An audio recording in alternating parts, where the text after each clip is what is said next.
You're listening to Reset Race. We focused on our justice claim. We know what is at stake. You're tuned in to Reset Race. You'll find out who really about justice and really who fake. Lineage go back to U.S. Southern plantations. Lineage, Jim Crow and mass incarceration. Redline and lynchings. We are old from this nation. You're not about justice if you ain't for reparations. MG the wise one. Cousin mother intellectual. Samantha bringing fire. Anti-black, we pressing you. No permanent friends and no permanent enemies. The backbone of the country. To win, you need our energy. All right. Welcome back to Reset Race, where we're here. We reset how you think about race, how you talk about race, and how it functions in our society. And in this case, American politics, and also how it functions in your personal life and everything around you.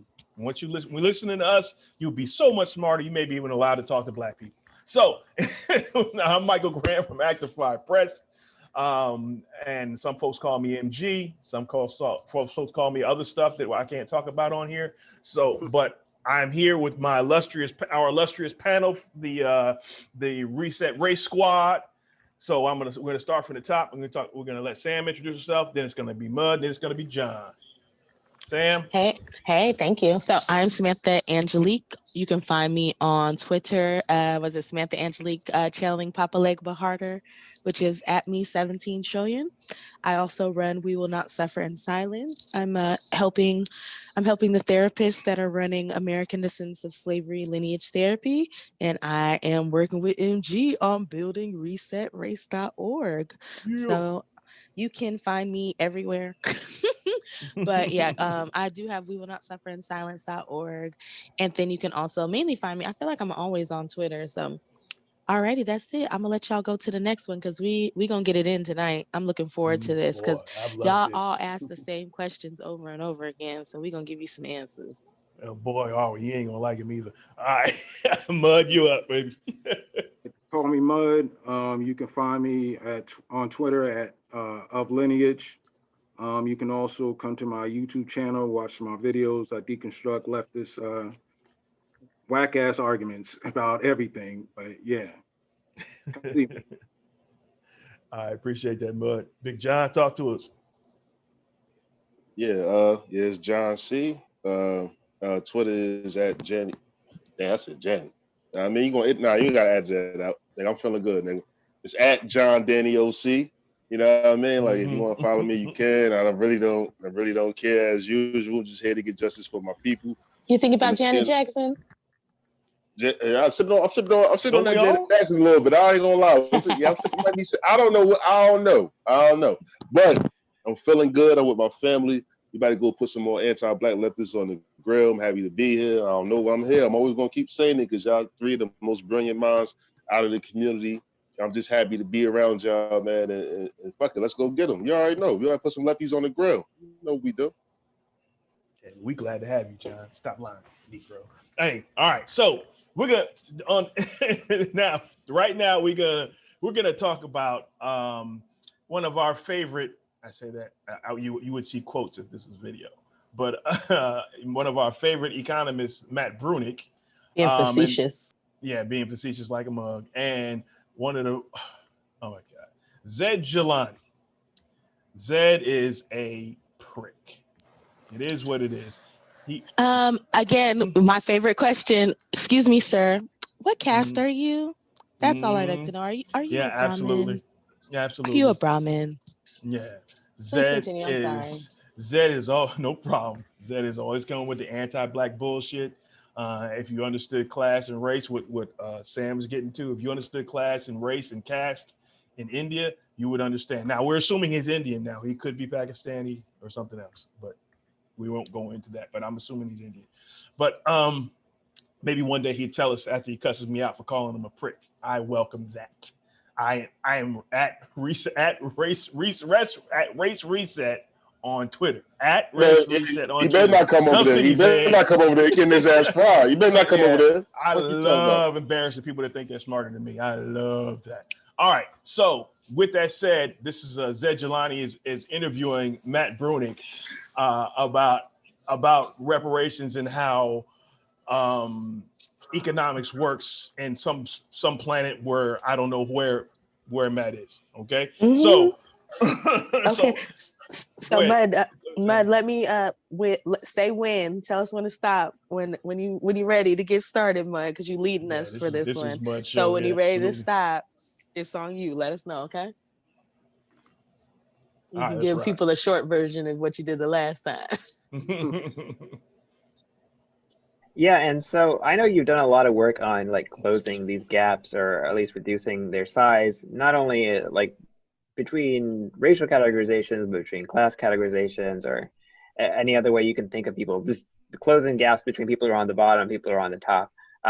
You know, what are some ideas you think that could be helpful in that regard? And maybe what's your critique of maybe some of the other ideas you've seen out there that maybe wouldn't be as helpful given the information that you've discovered and seen?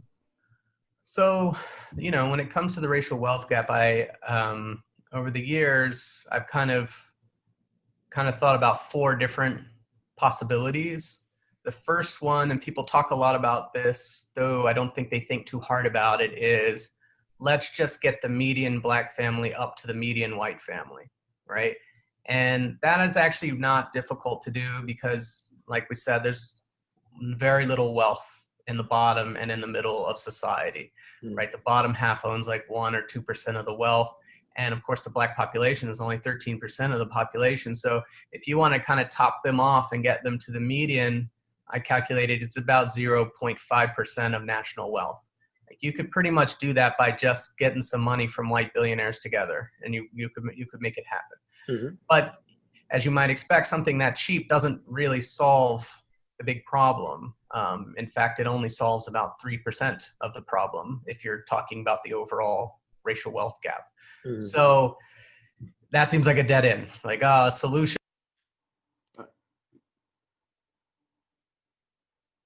Quick question. Quick question. So he just basically said what he was talking about wouldn't work, right?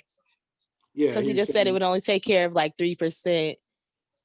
And it you would have flow to, but that is basically what he said, right? So basically he said all that stuff just to say like, oh, that wouldn't actually really work. Am I right? Okay. But I want to be clear, like he's actually focused on the actual goal. Like he's paying attention to the goal and saying this is not good enough to actually reach the goal of closing the racial wealth gap. Okay. I want the audience to keep that in mind. Okay. So I'm cut him some slack. That's what you're saying. Yeah. For now. Okay. I'm gonna keep it going. That not where 97% of the racial wealth gap remains is no solution at all, it would seem to me. So then you move into the second category and you say, okay, we're not going to close the median, we're going to close the mean, the average, right? The difference between 900,000 for white families and 140 for Black families. And how are we going to do that? And you kind of break off into 2 ideas. You say, well, let's just make the Black distribution match the white distribution, right? So, you know, the wealthiest Black person will have as much as the wealthiest white person. The poorest Black person will have as much as the poorest white person. So it'll be very unequal, but it'll be equal between the races. They'll look the same. The lines will overlap, right? Yeah. But when you kind of go down that path, you say, well, if we did that, then that would mean that we would give, again, 350 times more money to the wealthiest Black families than the poorest Black families. All right, so the problem here is that like he's trying to play this game where we got to make Oprah equivalent to fucking Jeff Bezos. We got to make the poorest Black person equivalent to the poorest white person. And the whole thing is like, well, he's saying this is how it would have worked out if we went through the natural process of capitalism. The problem is that we didn't go through that process. We weren't allowed to participate. So what we need to do at this point in time is make up for the fact that we weren't allowed to participate. And you can't sit here and say that you worked it out where you can figure out exactly what Oprah would have had under capitalism if slavery and none of this shit happened. You can't do that. You don't have any equation to do that. You're just talking out your ass. So what we need to do is probably, the next solution, but I'll let you guys, jump in. No, I'm just gonna go a little bit further with what you said, where he's like, "There's no guarantee." Well, Actually, if you start pulling people who were here before the end of slavery and you're looking at the wealth in their families, they tend to have a little bit more money. Some of them got land. Remember, a lot of these families were able to get Homestead Act and all those other things in the late 1800s, early 1900s. Like a lot of these people, well, it was late 1800s for the Homestead Act. So a lot of these people were able to get land and sell that land off over time and create all kinds of lives. Like, how are you saying that we wouldn't have had that? Like, we're not even talking about the fact that we were denied 40 acres and a mule. We were denied the 100 acres that they were giving away to people who were just arriving. So for them just to be like, oh, you shouldn't, well, it would have worked out this way, but we don't know that. And on top of that, we were denied everything. Every time there was a handout or a gift in this country, we didn't get it. So it's time for you to pay up. It's not a big, I don't understand why it's such a big deal. Just pay what you owe. The only reason why it's an issue is because you don't want to pay the money to Black people. I'm done. Facts. John, you got anything on that? Yeah, I ain't got really. I mean, this nigga is crazy. Yo, Matt Bruenig, man, stop taking them shrooms, Matt Bruenig, man. I know you take shrooms, man. Like, I know, I say a lot of y'all white niggas take shrooms. I like y'all hallucinate, y'all. Allegedly. Hey, man, listen. Hey, I ain't. Now, you know what? I ain't gonna get into that. Yeah, But what I am going. I never took no shrooms though. But what I am gonna get into is that Matt Bruenig is really trying to say, like, it's a clever argument, but it's not that clever though, to be honest with you. Because he's like, yo, real shit. Like, if Jeff Bezos, first of all, oh my Jesus Christ, I'm about to get this nigga. He's bugging. First of all, if our wealth proportion was the same as white people wealth proportion, man, do you understand? Be honest with you, like the top 5% of Black families in our fucking community got like 350. You feel me? Like, they're not even millionaires, son. You feel me? Your top 5% is millionaires Ding, type ding, shit, like real ding, shit. Like, ding. so let's even talk about that. Then your bottom 50% probably own, real shit. What percentage of white people own less than $1 in wealth? Show me that I don't think percentage. they have any. Do they have anybody that's? I gotta look at that chart again. No. How many white people? Do they have anybody that falls under the line? If they do, it has to be like in the 1 percentile. Ours is like the bottom 3 or 4. Is it half your race?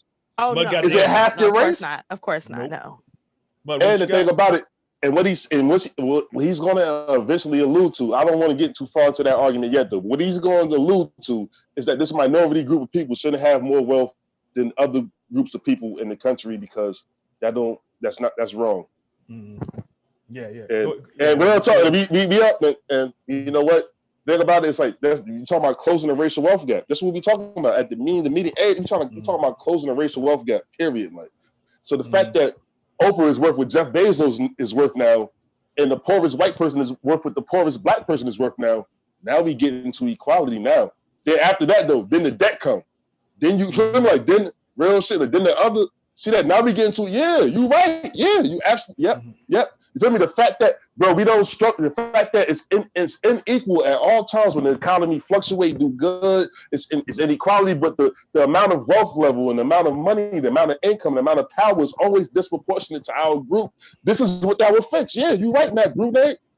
Oprah will have as much as Jeff Bezos, and that poor white trailer pass nigga will have as much as the Black woman in the projects now. Real shit. You know what I mean? Like real talk. Like, and the thing about it is that I'm talking about that's the poorest of your community though. You think about poor white trash, they got trailer park. Bro, poor Black people do not live like poor white people on average though. Based on the numbers you talking about. You seen the numbers. You did all these wealth reports with Black people. You know what the fucking numbers is. We talking about closing the wealth gap. We're not talking about who the wealth inequality is going. Yeah, see that? And that's when the other shit come in. But if you do all this other shit and don't close the wealth gap, then we're gonna be left behind. And that's the games you play. Don't worry, I got you. No, I got you, Mike Breunig. I got you. I got you, Matt. I got you, Shaggy. I got you, Doggy. All right. Bud, did you have a response? You know the quintile question? Oh yeah. Well, what I was gonna say is like, it's just the lowest quintile that's like negative, but we're like 3 or 4 quintiles, like, different groups out of the 10 that are like below, basically in debt. But also, it's like, this whole scam is like he's just trying to poison this whole idea to turn us against capitalism, to like move us into like a general wealth redistribution thing. That's the whole point of this. Like, this shit doesn't even make sense. The way what he's arguing is just a roundabout way to turn us against capitalism, to make us mad at capitalism, to like move us into like a general wealth redistribution thing. That's the whole point of this. Like, this shit doesn't even make sense. The way what he's arguing is just a roundabout way to turn us against capitalism, to make us mad at capitalism. Absolutely, yeah, and this is something I wanted to get to as well. But let me just to touch on it. I need everybody to take. This is my first. I've read some of Matt Bruenig's work, but this is my first time listening to him speak, in on video. He look funny, right? Audio. But he look weird. They think he was a white dude like Bill Gates, but he look all shaggy. No, he look like a hippie now. You like, damn, damn. Yeah, well, I'm gonna leave that alone right now. We'll get him at the end of the video because. All right, my bad. But I think one of the things that the audience should be aware of how bland he's speaking, how bland his speech is. He's very, very careful about not hitting. Perhaps in his mind, maybe either he's being dishonest, intentionally being dishonest, or he's intentionally avoiding what he considers to be landmines. Words like race, black, reparations, cash. You know, he's being very careful not to step in those spaces. I don't want to try to guess what his motivations are. Right, I have my own thoughts. I may or may not get into that, but I need the audience to be very aware of how he's broaching the subject and how he's framing this. All right, Sam. Also seems absurd, right? So then you go into a third possibility and you say, well, okay, why don't we just give out an equal amount to each black family and we'll close the mean that way. And I've done the math on that. It's a little over 600,000. That's how much you'd have to give to each family to bring the 900,000 for whites and 140 to blacks to bring them together. But when you do that and you give every black family, whatever it is, $620,000 or something like that, what ends up happening is the poorest black family, literally the poorest black family in the country, is wealthier than 68% of white families. So there are no black families in the bottom 2/3 of society. And curiously, there also would be very few black families at the very top of society because 600,000. Would that be such a bad thing? I'm gonna keep playing it till Mud tells us to stop, but would that be such a bad thing? Thousand is not going to get you up into the 1% or anything like that. And by the way, as a side note, the Latino wealth is very similar to black wealth, right? Like it's almost like Stop. So this would also leave that group just completely out. All right. Mud says stop, fucking stop. All right, I don't even want to talk about the Latino point just yet. So we might want to back up and get to that, but the whole thing about the this whole shit is like, okay, you taking off the mask and you're letting us know that you're white supremacists.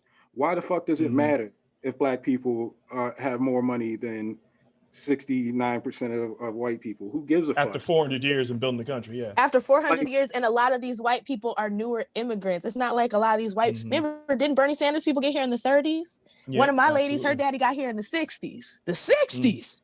Yeah, but, like, here's the thing, like, there shouldn't even be a comparison. Like, we're talking about justice for mistreatment, that it was done to one group, not done to all groups, just one group. So if we're talking about doing justice in that regard, then why the fuck would you bring white people into it unless you want us to be inferior to white people? Like, you want us inferior position. Or your intention is for us to clash. Too. Yep. I said I wasn't gonna talk about it. Goddamn it. Go ahead. Yeah. But like, yeah, I mean, this is the correct answer. Like, obviously, this is the answer that makes the most sense. But like, he like, what he's doing is poisoning all of these ideas. First, he threw out the bad ideas because he knew, we would be on his side with poisoning those ideas. But this idea, what he's trying to do is like you said, pit us against, the white people, and also, it is this thing where, like, white people just have it in their minds that we should not be better than the poorest white person. Like Mm-hmm. we should, like our general level should be at the Subservient, and very that's how bottom. they've always felt. Mm-hmm.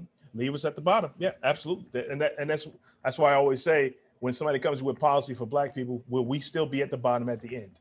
You know what I mean? And then of course they come out, well, what about somebody else is going to be at the bottom? Why are you making that my problem? We're the oppressed, not the oppressor. You know what I mean? Yeah. I'm sorry, John, you were up next. I'm sorry, Mud. Will you finish first? Will you finish? Hey, go ahead.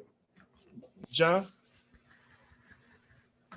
This nigga is fucking yo.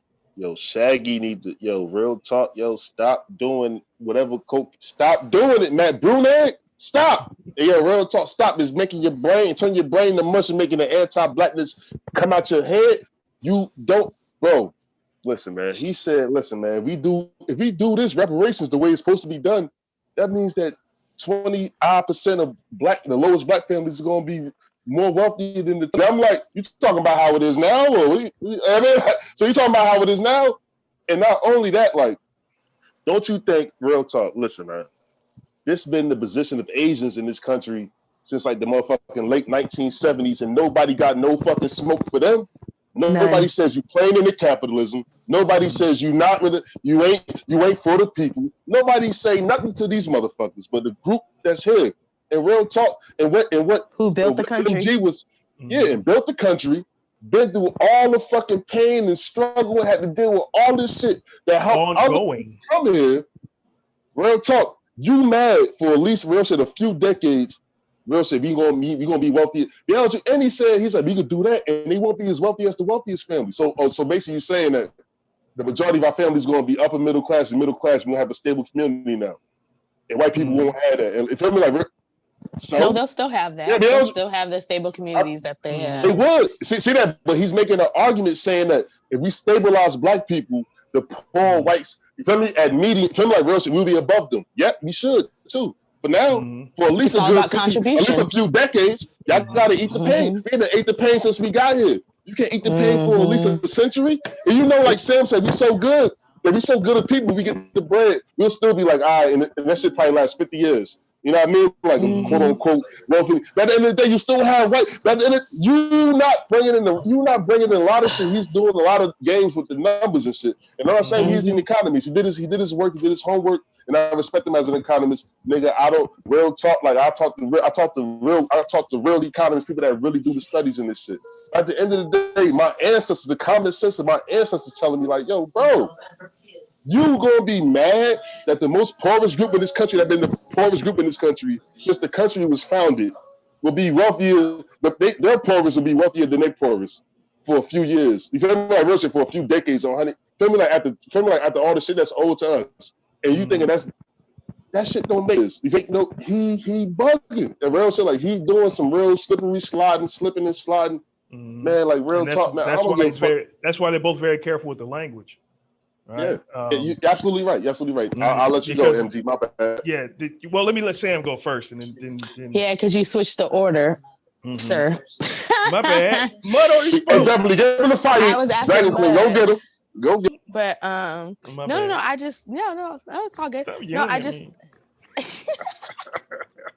He wanted you to close it out. He wanted you to bring us home. He like, yo, Sam. I'm not done.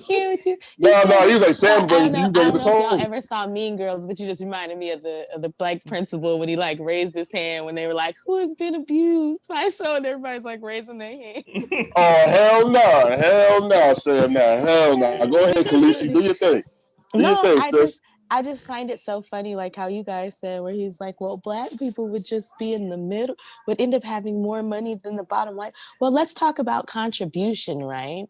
So everybody likes to talk about how white people were, how white people had to work in the North. And now, mind you, I know American history. I know that y'all got, you guys had, poverty wages, they worked y'all lots of hours for little money. But at the end of the day, you got paid. And guess how you got... And guess how you got paid? You got paid because that cotton that you were turning into textiles in the North, we picked that. So if we didn't pick that cotton, you didn't have no job. So we have always been a jobs program for white people. Even now, when you look at these prisons in the middle of these small towns, ain't no black people in the town but the ones in the prison. Black prison full of black people, nothing but white guards, all white town. So again, we are a jobs program for people. So basically, when you take out our, like Yvette says, with the eating the failure, right? When you take out us eating the failure, then all of a sudden everybody's looking around like, well, what are we gonna do? What about us? And why is it such a problem for us to have what we should have had? Like, we built this country, and I don't understand if y'all understand this or not. And maybe because we needed Baldwin, but like Baldwin said, I built the railroads. He said, I picked the cotton. I took the cotton to market. Baldwin. Let me put it this way, that from a very literal point of view, the harbors and the ports and the railroads of the country, the economy, especially of the southern states, could not conceivably be what it has become if they had not had, and do not still have indeed, and for so long, so many generations, cheap labor. I am stating very seriously, and this is not an overstatement, that I picked the cotton, and I carried it to market, and I built the railroads under someone else's whip for nothing. For nothing. The Southern oligarchy, which has until today so much power in Washington, and therefore some power in the world, was created by my labor and my sweat, and the violation of my women and the murder of my children. This, in the land of the free and the home of the brave. And no one can challenge that statement. It is a matter of historical record. Like, you know what I mean? Like, we built this country, and you guys do not respect our contribution. But without us, y'all, most of y'all who just got here in the past 20, 30 years wouldn't even have wanted to come here because this place was a cesspool. Like, we built this country up. Without us, there was no real capital to go forward. And let's just keep it a buck, because if everybody could have did what they say that they could have just did, they would have did in their own country. Y'all all had to come here. And I'm talking about your ancestors too. I'm not talking about people in the past 30 years specifically. I'm talking about all of y'all, going all the way back to when y'all came here, when y'all brought people here on ships, when you enslaved the native population, when you did all of that. That's what I'm talking about. Like, you have always needed us to make stuff better for you, because if you could have did it at home, you wouldn't have had to come over here to do it. So you need to start respecting our contribution. That's it. That's it. And that's all. So when you be like, oh, well, then we would, yes, because we deserve it. We built the country. Like, literally, we built this thing. And you guys have had too many years to feel like it was all done just out of a miracle. Like, I see people be like, oh, slavery was barely slavery was the biggest market economy going at that time. Not just on this continent, but in Europe as well. Like, if we really want to get froggy, we need to start talking about suing England and a few other places for our damn money. So, absolutely, France, like, and Spain too. Yep, absolutely. Yeah, so that's the thing. Like, everybody wants to sit here and play games, but we were the hottest thing smoking. If you take out our free years of contribution, and then even after that, all this land that you stole from us, all these people that you burned out of their homes, all these people that you lynched and took their property, a lot of that stuff is still in your families now. Some of y'all need to start doing some research, especially, it's not even, I was going to say, especially for those of you who live in the South, but I read Sundown Towns and I read Buried in Bitter Waters. Y'all was burning down people and running us out of towns all over the country. But specifically, if you live in the South, you need to do some research, because you probably know somebody whose family is living on land that somebody ran some Negroes up off of. I'm not saying all of y'all come from these murdering people, but a lot of y'all do. And a lot of y'all need to have some serious conversations with your grandparents before they die. That's it. Yeah, absolutely. Thank you, Sam. And I think what people don't seem to understand is the the land of opportunity that their families came to, or their ancestors came to. Our labor and an intellectual toil put the opportunity in the land of opportunity. We're the ones that laid the foundation for them to come on and walk right on over us into this country. All right. So come into this country and build a legacy and build wealth and build a future for their children while it was being denied to us at the very same time. And it's been continuous for the last 400 plus years. We've had a few moments when things got better, specifically the Nader period, as Sam likes to talk about, during the Reconstruction, also during the civil rights, so when we started getting legislation through the civil rights movement in the 60s. But that's pretty much it, folks. That's pretty much it. Nearly within a year, affirmative action was sunk because they added white women to it. Not that women don't need, well, women were added to affirmative action, right? Not that women aren't held down, but white women are in white families. So that money Mm-hmm. those resources that they get goes right back into the white community, right? Mm-hmm. Right. And you see, as far as black women are concerned, you see it now how the Democratic Party is trying to divide black men and black women. Right. So all these structures over and over again, or we're being hit over and over again while building opportunity, building wealth, and building building a futures for everybody but us. And that's a problem. And anybody that says it's not a problem is clearly anti-black racist. It's clearly Mm-hmm. that. And this is what's going on in this video, is that they're clearly, as Mud said, they just simply unmasking themselves. They're, as I was saying earlier, they're being very careful with the language to try to avoid sounding like that, which is why we're here to translate it for you. And again, if they have a problem with our translations, they know where to find me, right?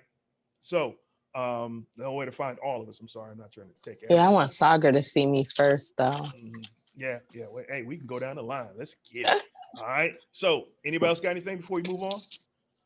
To try. I just Nah. Yeah, no. they would still be just like the black wealth distribution, we're good. just still hanging out, as they are now. Mm. Some people say, well, okay, maybe we should address that separately or whatever.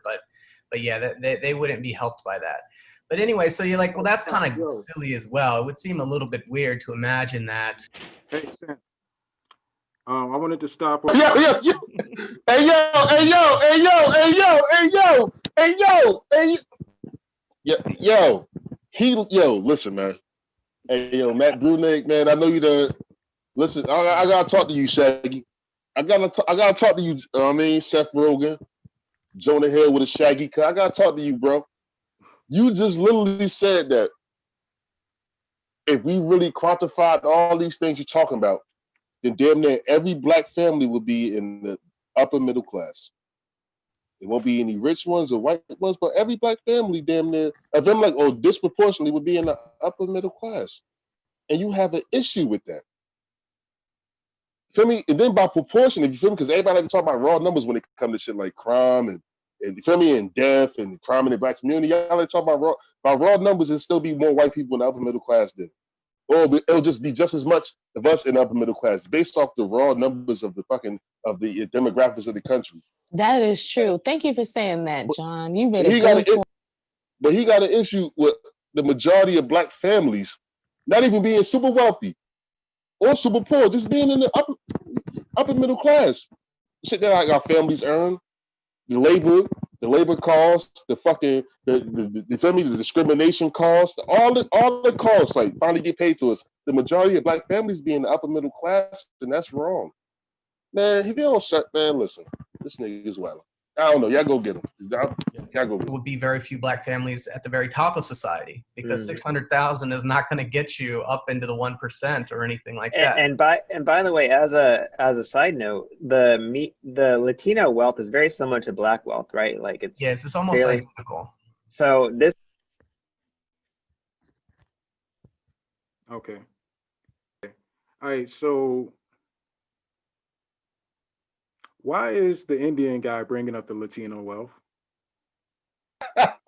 We know why. We know why. I don't know why.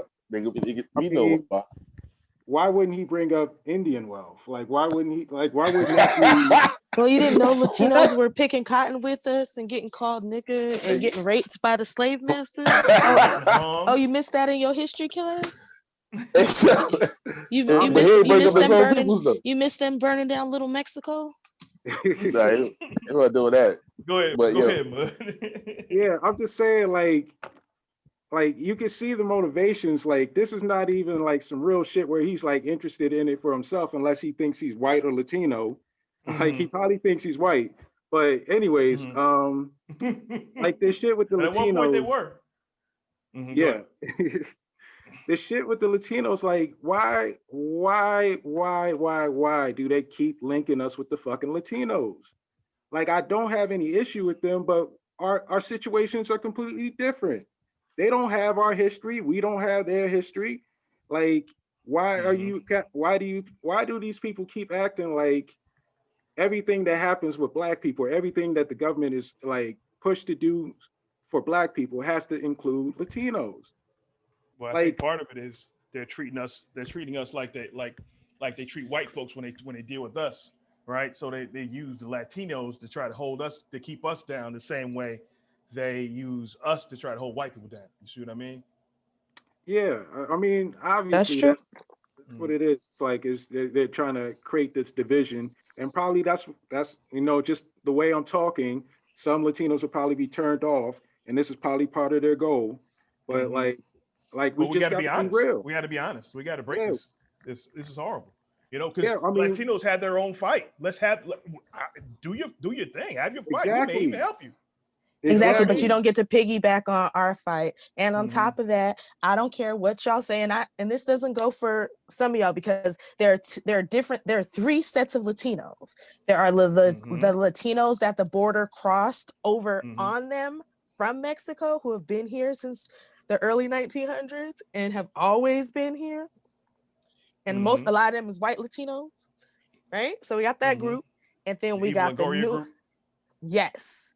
Then we got the newer Latinos, which are the ones that came in the the mid 70s into the 80s and have been here. So some of them are just barely getting bones in the ground, and most of them ain't even got bones in the ground yet here. So you can't compare me with a group who did not build this country, who got here 30 years ago. Our wealth should not match. They literally just got here. I remember, for example, when the ex-Attorney General, Mr. Robert Kennedy, said that it was conceivable that in 40 years in America we might have a Negro president. And that sounded like a very emancipated statement, I suppose, to white people. They were not in Harlem when this statement was first heard, and did not hear, and possibly will never hear, the laughter and the bitterness and the scorn with which the statement was greeted. From the point of view of the man in the Harlem barbershop, Bobby Kennedy only got here yesterday. And now he's already on his way to the presidency. We've been here for 400 years, and now he tells us that maybe in 40 years, if you're good, we may let you become president. Just think about it. Like, imagine you've been working at your job for 20 years, and then somebody comes in tomorrow and people start talking about how y'all should be getting paid the same. You would burn that fucking place down. I'm supposed to get paid as much as a 19-year-old intern? Are you fucking serious? She ain't lying. Like, you be looking at everybody crazy. So why are you comparing us to people who just got here, who don't have our same struggle? Even if these groups are poor, they are poor because of the conditions that were laid on them in their own country. We built the richest country in the world. There's no reason we should be at the bottom of it. Even right now, how we have 50% of the homeless in this country are Black people. We are only 13% of the population. Y'all figure that the fuck out. Like, And this is some after slavery shit. When we got out of slavery, we didn't have nowhere to go. Like, this is the same kind of shit. We never recovered. We never recovered. There's a few boule Negroes who were able to grab a little bit of something when stuff was going on and they were in the right place at the right time.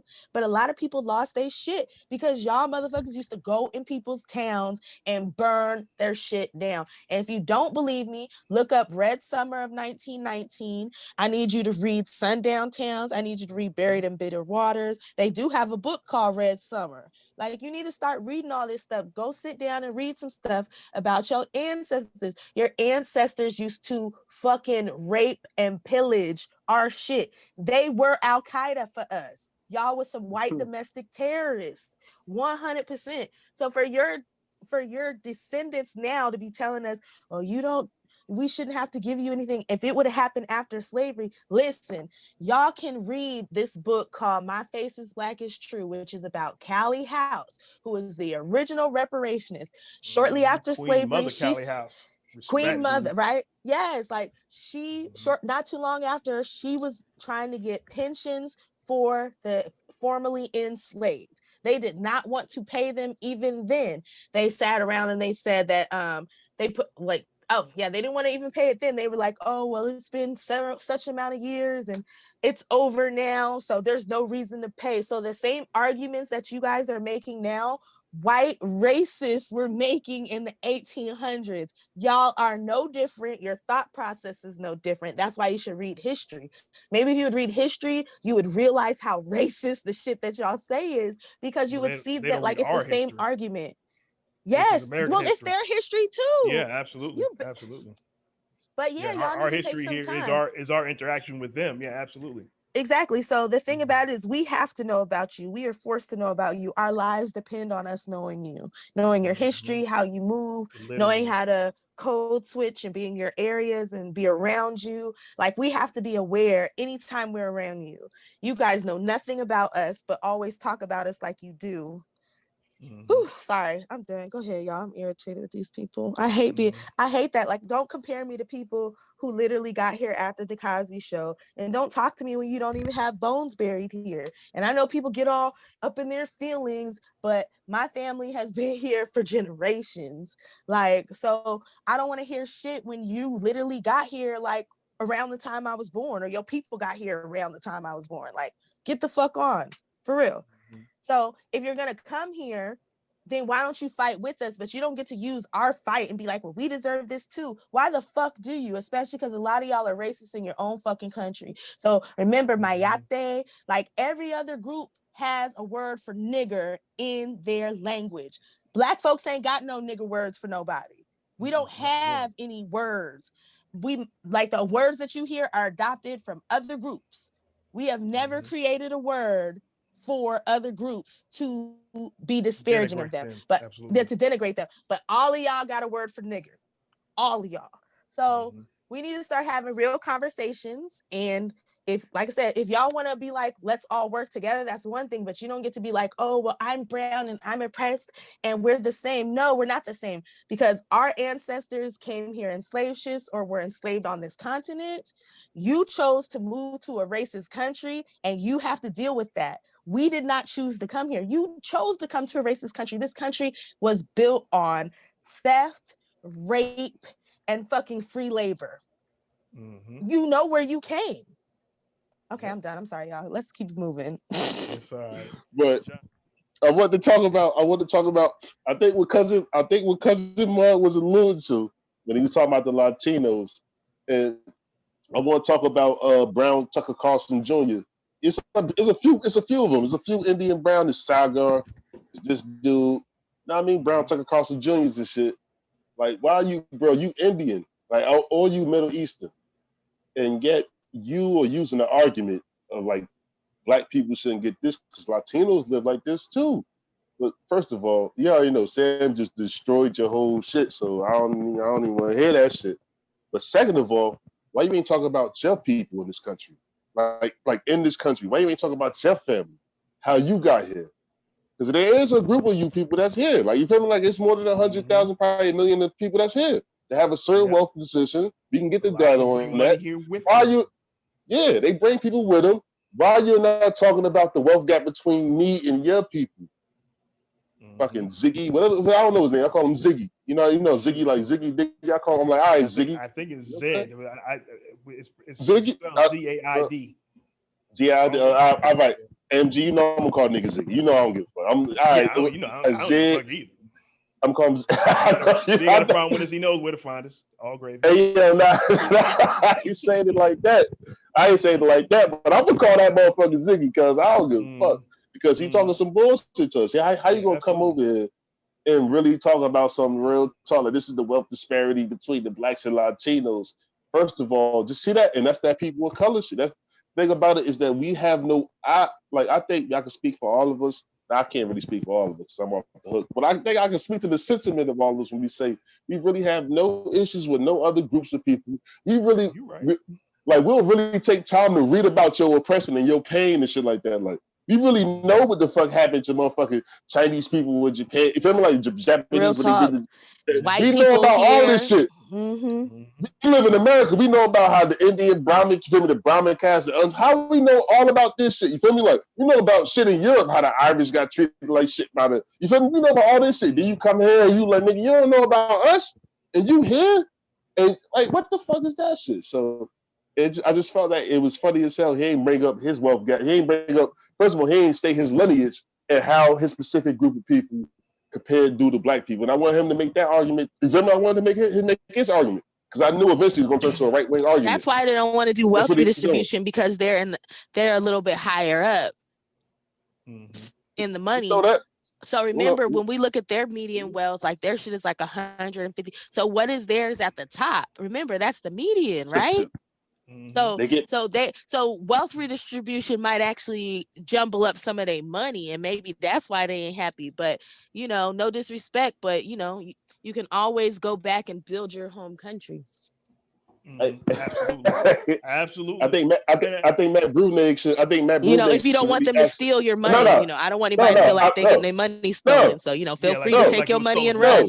Yeah, I think Matt Bruenig should bring that heat to them. Like, yo, y'all got more wealth on. Y'all got higher incomes on average than white people. Y'all need to get y'all doing some bullshit. This ain't right. Well, he ain't talking to him like that. That's all I got to say. Yeah, and talk about how they're practicing class in Silicon Valley. Practicing caste in Silicon Valley and blocking out other Indians who come from lower castes from getting jobs. So if they're doing that to their own people, what do you think they're doing to our black asses? And not to mention in Silicon Valley, there's plenty of there's over 150,000 non-Americans holding jobs, while black homelessness and black joblessness is at epic numbers, right? Because they don't care about us, and then they're like, "Oh, well, you don't have the skills." Even when we do have the skills, they're not hiring us. They only hire a certain type of good Negro. And even then, that good Negro is on eggshells, right? Because that shit can be snatched out from under them in the blink of an eye, right? Real talk, and that should be stressing them out and shit. Absolutely. Microaggressions all day long, and nobody really gives a shit because they don't have to, because we're broke. What are we gonna do? We take the job, or somebody else will get it if we get the opportunity. That's real talk. That reminds me of that time when we were talking. Who was it that we were grilling when he was like, "Oh, now if you do a little racism at work, you might lose your job." That was Matt Zaid. It makes me think of that. Like, if you grab a little ass at work, it's a problem now. Now you just might lose your job. Like a little grab ass. Come in wearing a sombrero, you might get in a little trouble.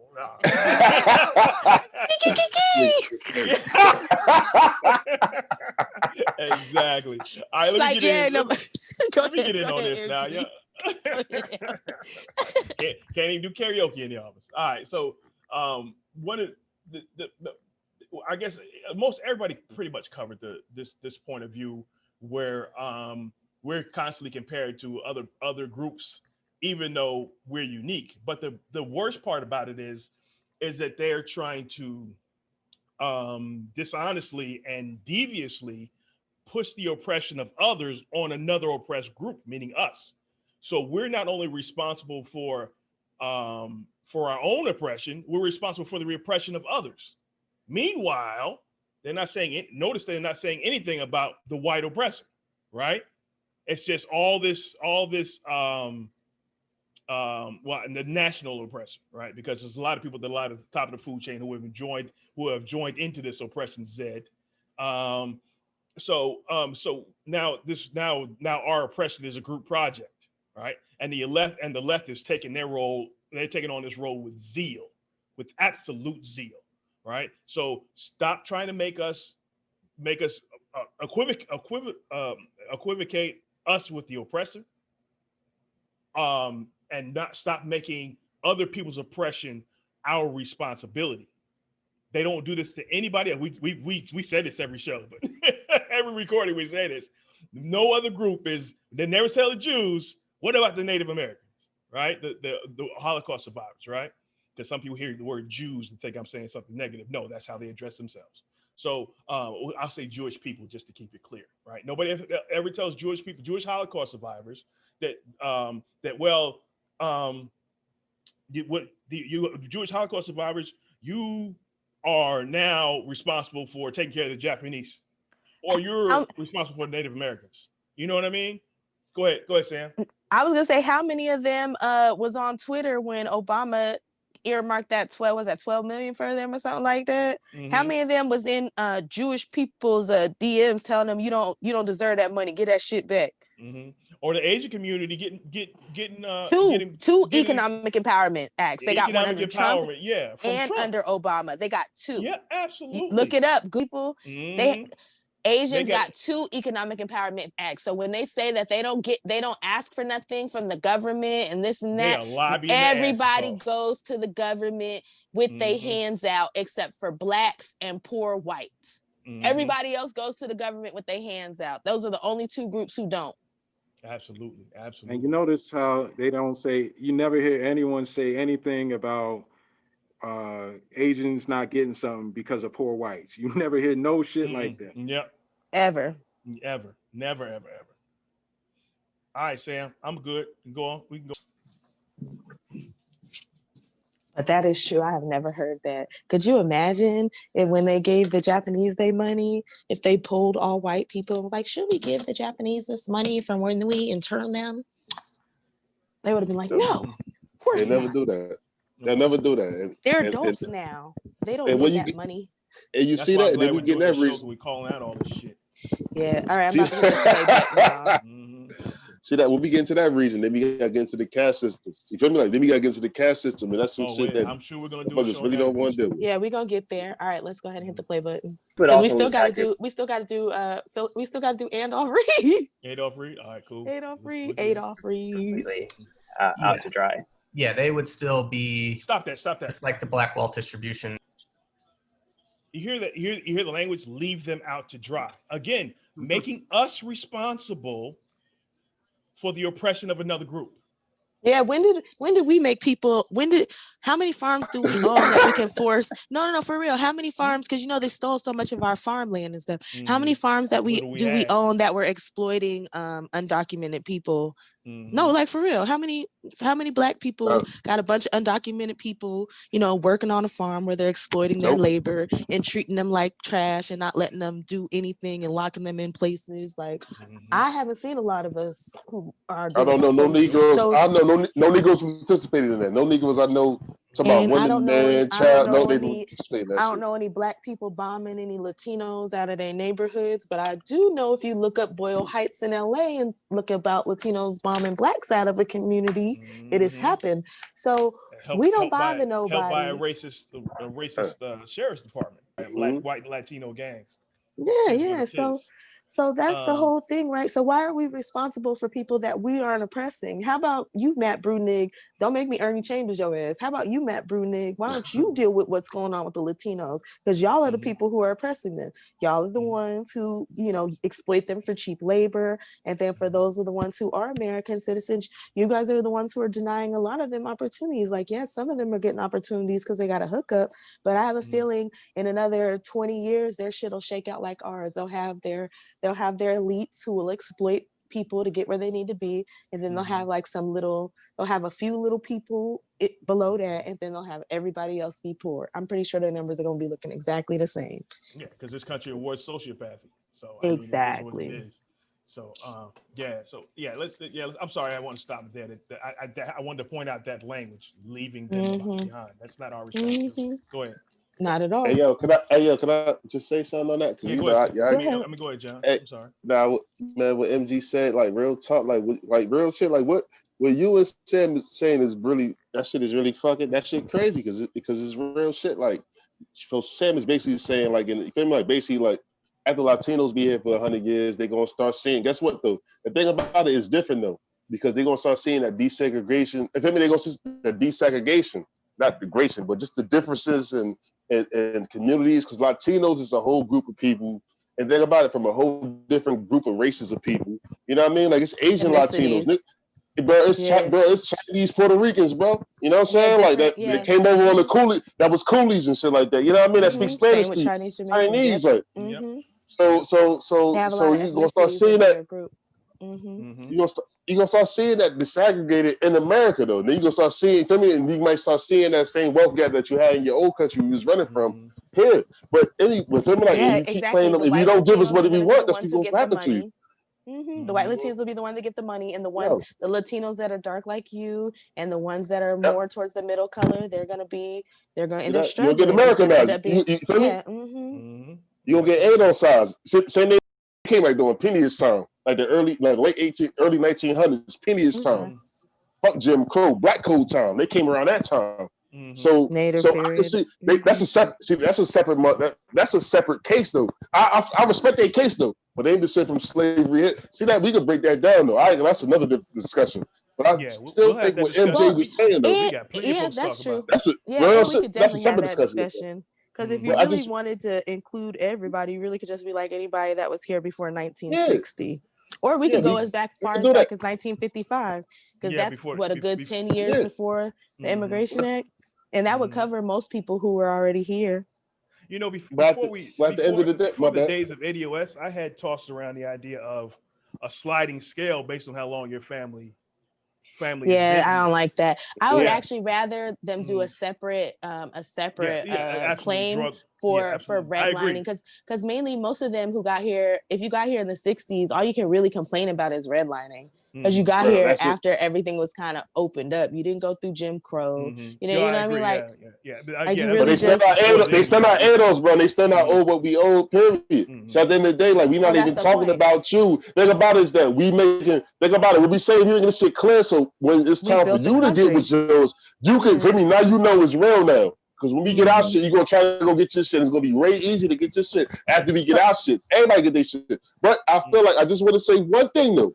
MG was saying that we really got to carry the fucking pain and suffering of other oppressed groups. For me, being the most oppressed group in the country. Yo, this nigga really tried to shame us to really feel bad about poor white people. Niggas that would have lynched our granddaddies in a fucking hot second. Poor white people that had more than our granddaddies. Y'all seen the Chris Rock shit where Chris Rock said, a poor white family would just come into my grandmama home and just eat food and just leave. You know what I mean? Like, so it's deeper than the class dynamic.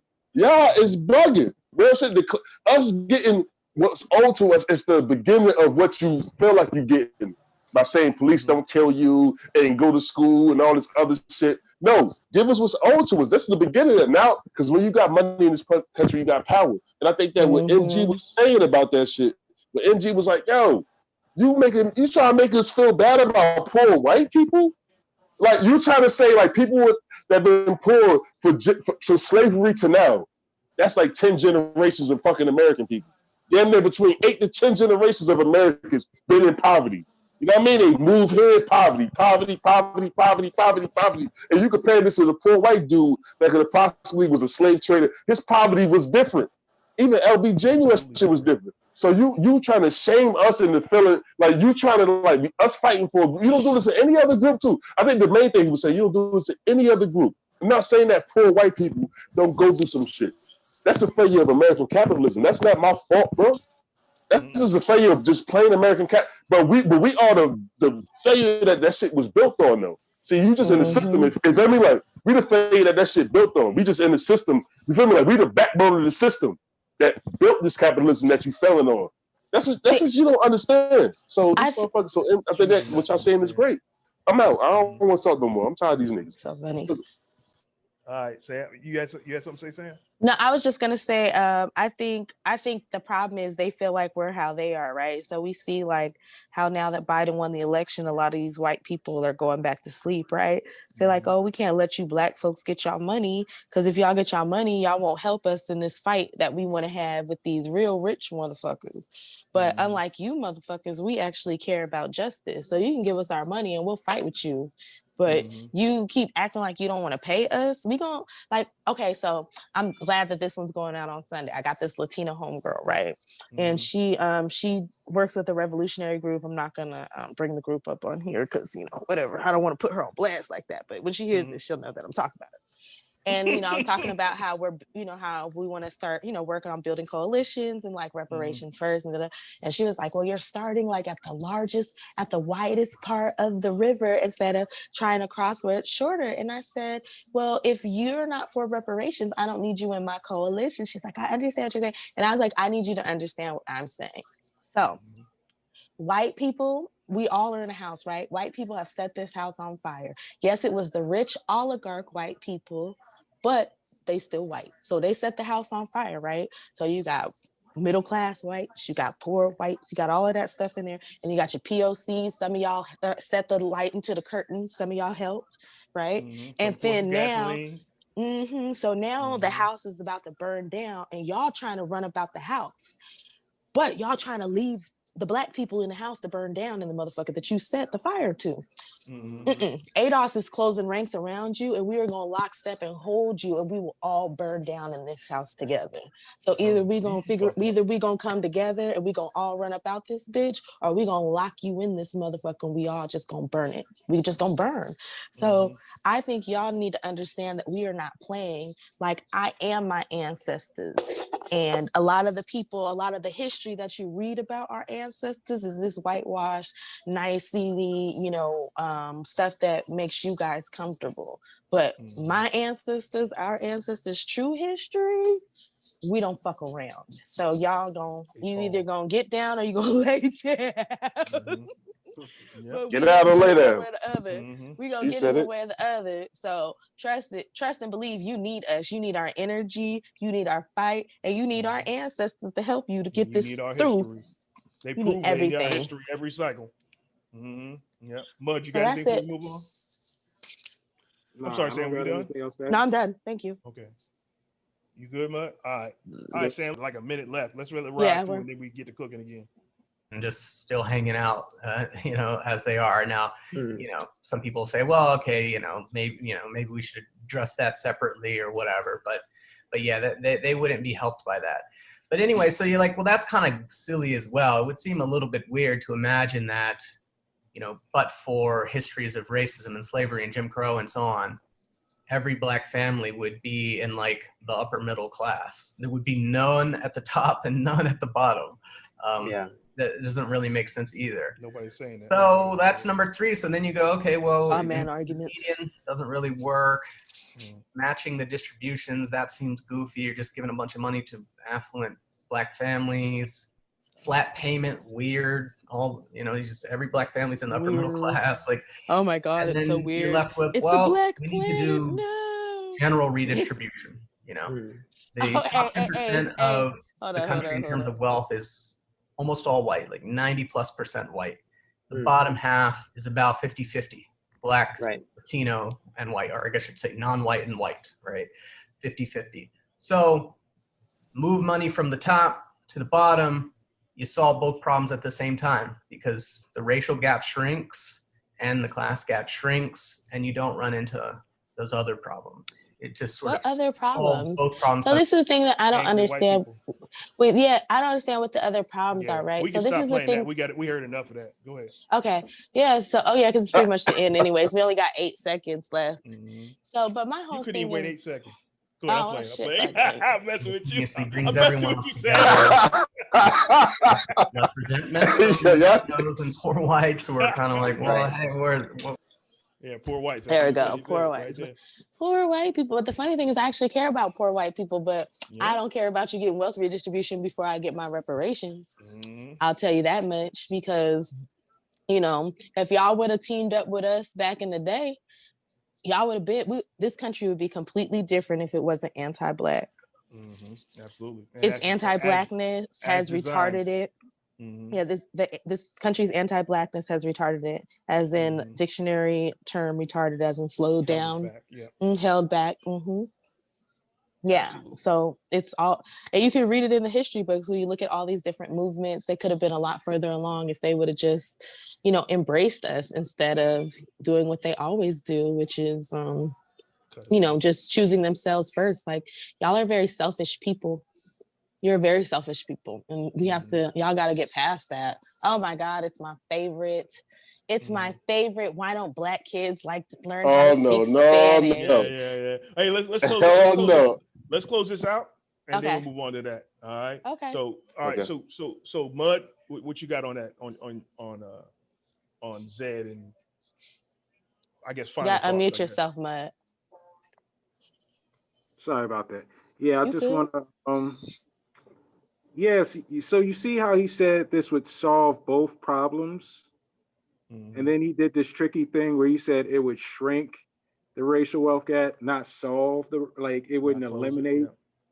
So like it's really funny how they play these fucking games. Like it's like you're just trying to scam us out of this whole fucking, like, the whole fucking thing, and you're trying to act like this is the best solution, like you really thought it through, and this is the solution that works for everybody. But really, it is just a solution that fucks us out of what we deserve, and that's basically it.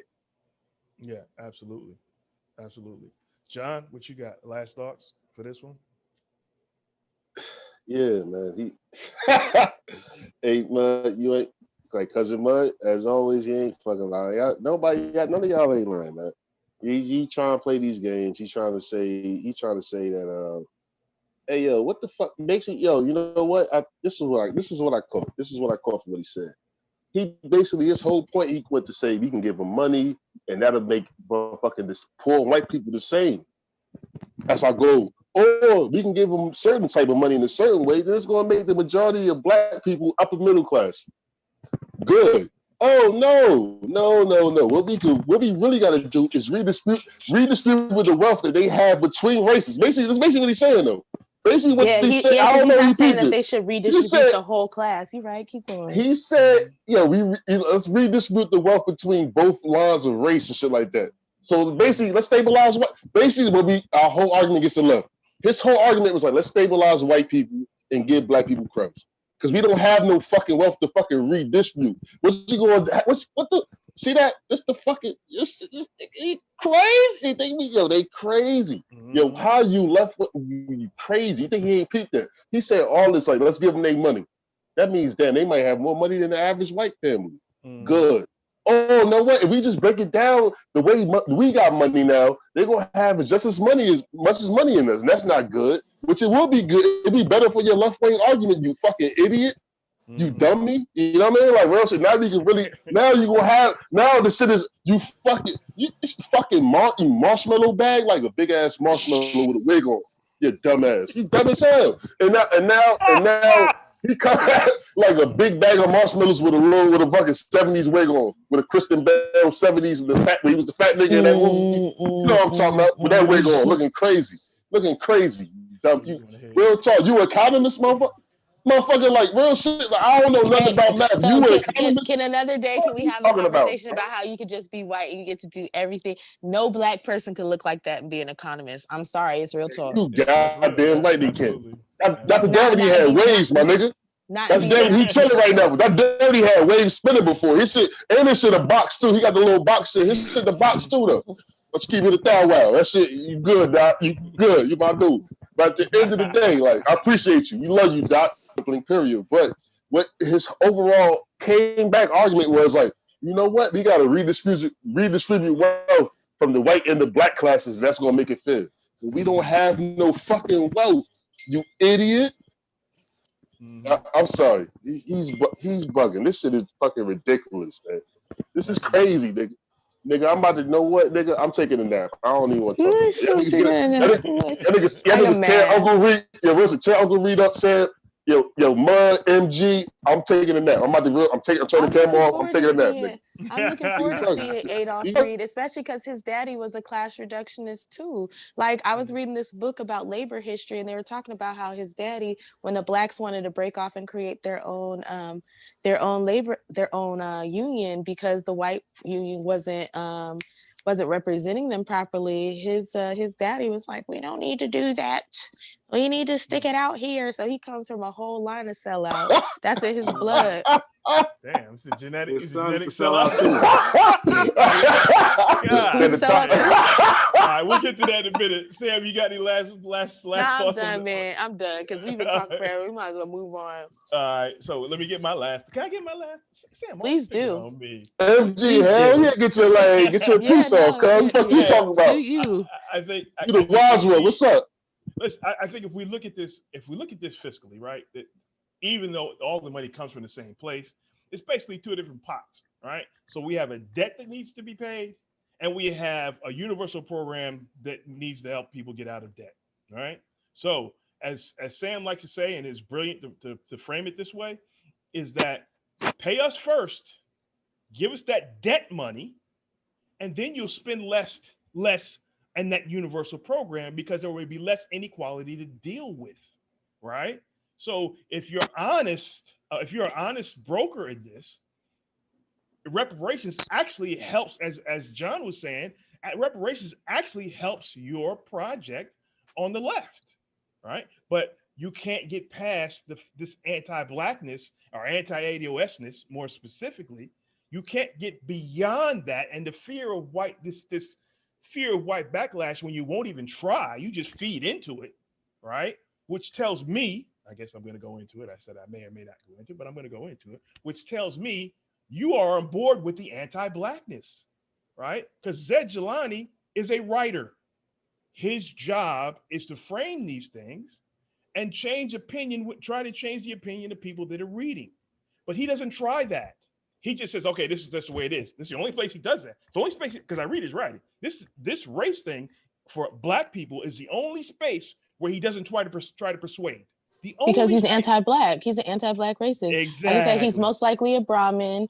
And like I said, show me your caste. Like I need y'all to tell me what caste you are. You can look at me and tell that I'm a Negro. I can't look at you and tell what caste you are. So y'all need to start identifying yourself as caste because it does matter. Because you are still raised within your family. It's not like you come to America and y'all abandon everything that y'all believe in from your culture. That does not happen. Absolutely. Especially not in the first generation. Absolutely. I address this in an article. If you follow, if you hear this, everybody within the sound of my voice, go to actifypress.com/native, NATIVE. And I address some of this there. But as I said, thank you, Sam. As I said, we have to be honest about where people are coming from.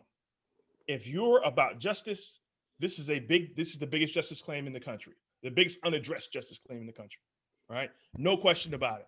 If you're an honest broker and you're willing to do the tiniest bit of research, again, you could read my articles all day and be pretty much caught up to where we are now, right? If you cared enough. But the problem is they don't care enough because they want to see us at the bottom, and that's the only way they view this country. Because as Sam was alluding to,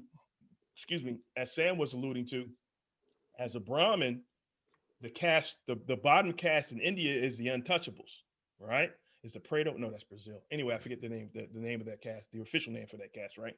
I don't know the official. Yeah, they see it. That's in the article. If you go actifypress/native, you'll see the name of that group in that article. But if you look at what happens is that your caste scheme is how you see the world. That's how you order the world, is that caste system or the system that you grew up in, right? So when you move to a new space, you choose groups based on how things work there to slide into your social schema, how you view the world, right? And we are the bottom caste in this country. Therefore, in their minds, we become the bottom caste in this country and should be there. Again, should be there. Therefore, they can't fathom way to view it. Therefore, they can't fathom us getting an opportunity to get to the top, an opportunity that we've earned over and over and over again. Okay. All right. And before you go, let's keep it a buck. Mm-hmm. If they give us reparations, shit's going to change in this country too, because we're going to end up building a bunch of co-ops and businesses. And one thing about that is Black people are definitely going to hire Americans.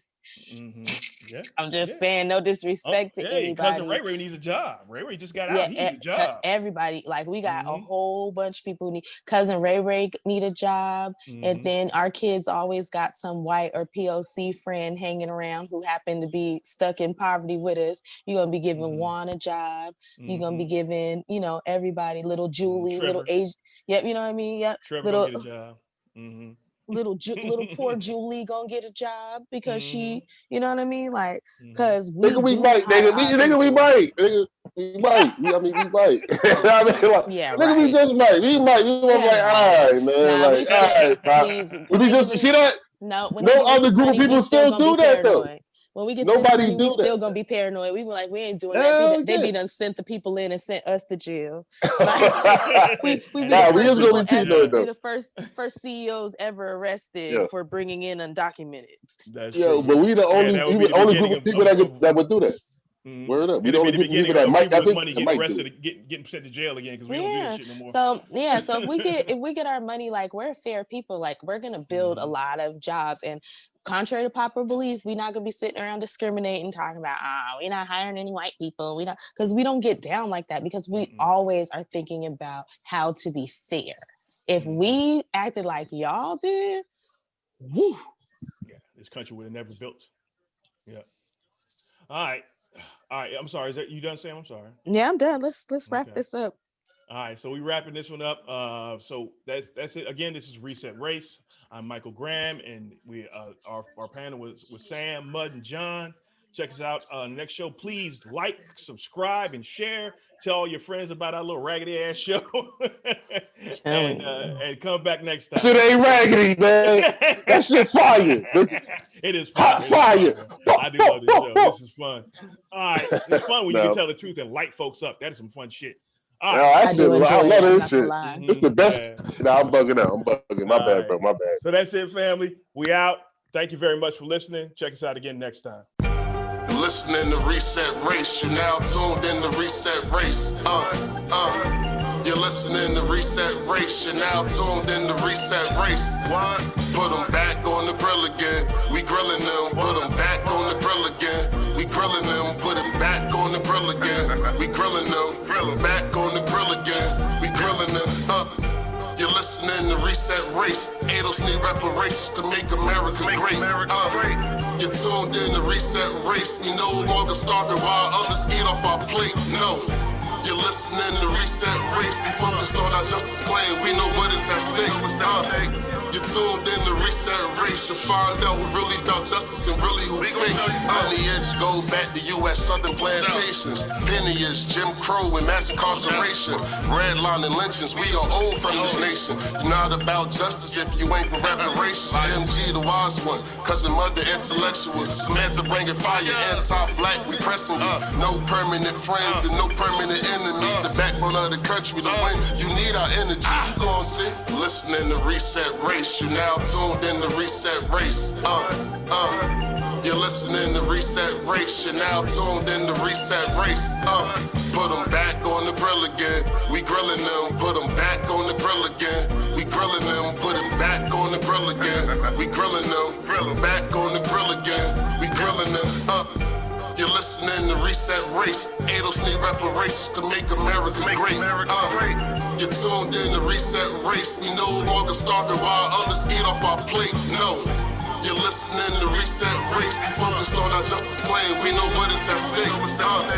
You're tuned in to Reset Race. You'll find out who really about justice and really who fake.